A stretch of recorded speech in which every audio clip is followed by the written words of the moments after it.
射手座9月到10月的运呢分两类，一批呢会为人际而忙碌，一批呢会为人际而心烦。要么呢射手在这个时候就会有契机接触认识到很多跟以前不一样的人和圈子，或者说这段时间你身边的人会换一批，比如说经历一些人事啊、团队啊、项目方、合作方、合伙方，你的一些业务的一些转型转变，或者说客户圈子的一些交替更换和对接。那这类射手就很忙碌，国庆假期可能也是在线工作，各种是不得空的。好在呢这里看到也有某种团体的一个相伴感，射手应该也不是说一个人加班，或者说在这儿自说自话，会有人跟你可以一起去对话啊、商讨啊、研究啊，你们想要找个人还是找得到的，也就是说不是那么孤单的情况。那这可能也是某些射手此时在寻求的，就你们把自己的人际搞得那么热闹啊，就是为了给自己孤寂的内心有一点点的慰藉。那这个时候呢，你们也能够从周遭当中、网络当中、众人的团簇当中去获得。有的射手呢也会特意跑到人多的地方去感受一下那种热闹，还有一批射手就会容易被人际搞得心烦意乱，甚至遭遇人际的麻烦，比如说有谁针对你啦、曝光你啊、抨击你啊、背刺你啊等等类似的这种因人而起的纠纷烦扰。那这批射手要记得啊，从9月、10月起，早一点的话8月其实就已经开始了啊。今年越到年底，射手越需要避让开一些麻烦，因为我在狮子座的月运里面也讲过，火象星座射手、狮子、白羊的这3个是从明年开始变好的，因为土星换作到火象宫位了，明年火象星座会逐渐感觉到那种力量感的回归，你的身体、你的生活各方面都会变强。那今年剩余这几个月呢，其实说时机未到，射手应该要蛰伏休养，因为你们这个时候状态是相对偏弱的，比如说身体是虚弱的，或者面对生活各项有一些无力、悲观和恐惧，你的环境是弱的，就像在抓沙子，用力的抓了一大把，结果往上提的时候呢，沙子就往下漏，抓不住。那此时应该如何的去调整会更好呢？一呢，应该主动的去切割跟外界的联络和关联，减少外界信息的接收，射手就会好很多。工作读书效率呢也比较能够回归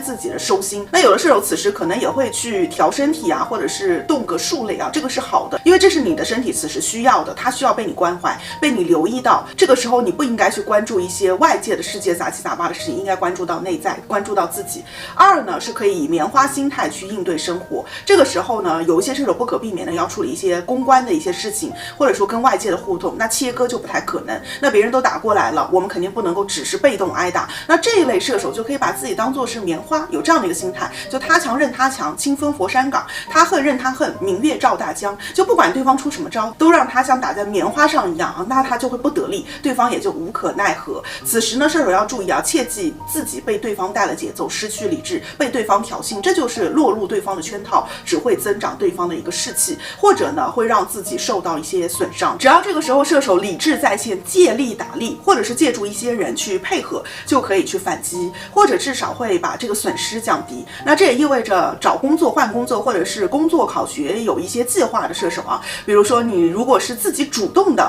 跳槽啊，主动去开启新的一些事情啊，挑起一些新的一些计划啊，在这个时候往往发展不那么理想，很容易不了了之。但是如果你是因为瓶颈，或者是你待不下去，或者是别人找过来等等原因，射手被动的去换工作，去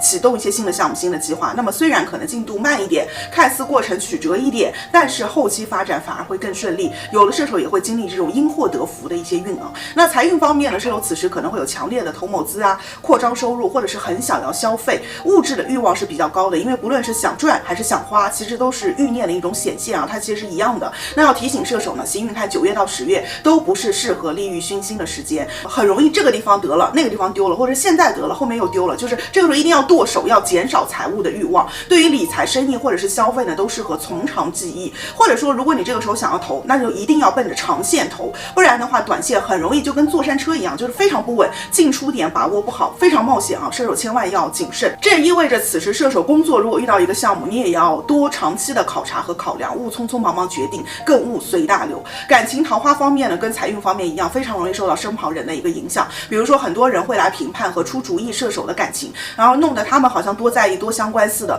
但射手要始终记得啊，日子和感情是自己的，这个时候你的感受才是关键。这些给意见的人，你会发现到后面他们都不见了，不论是父母长辈还是朋友，其实呢没有一个人能够真正的去帮射手去承担这个结果，到头来其实还是射手自己要扛下所有的。所以这个时候一定不要冲动的听他人之言，一定要去找到自己内在的一个声音。那桃花状态呢，10月18日以后会好起来，可是整体感情和人际其实这2个月还是挺需要多看少定少上头，避免因为寂寞去谈啊，或者是冲动去分。有的射手呢这个时候坠入爱河的理由真的是很妙，分手理由也很妙，什么天冷了我想谈了，或者天冷了我想分了，就这种很想把你们脑袋敲心哈，就不要这样子，要守住底线，守住原则，就做任何的决定你要有一个道理。那有伴侣的呢，注意一下三角关系或者是一些烂桃花的干扰啊，他人朋友的这些影响。本来两个人可能也没什么事情，但是看到别的情侣、别的一些对象啊，就容易对眼前的人有了意见，所以再次强调要屏蔽外界的影响。那金星在12宫也代表感情当中要多包容，温柔可以制胜。美容减脂方面呢，射手素颜会变美啊，这个时候用的手段产品可能会对素颜的皮肤有效果，或者有的人会去内在的这个调理啊，比如说传统的中类的这种护理，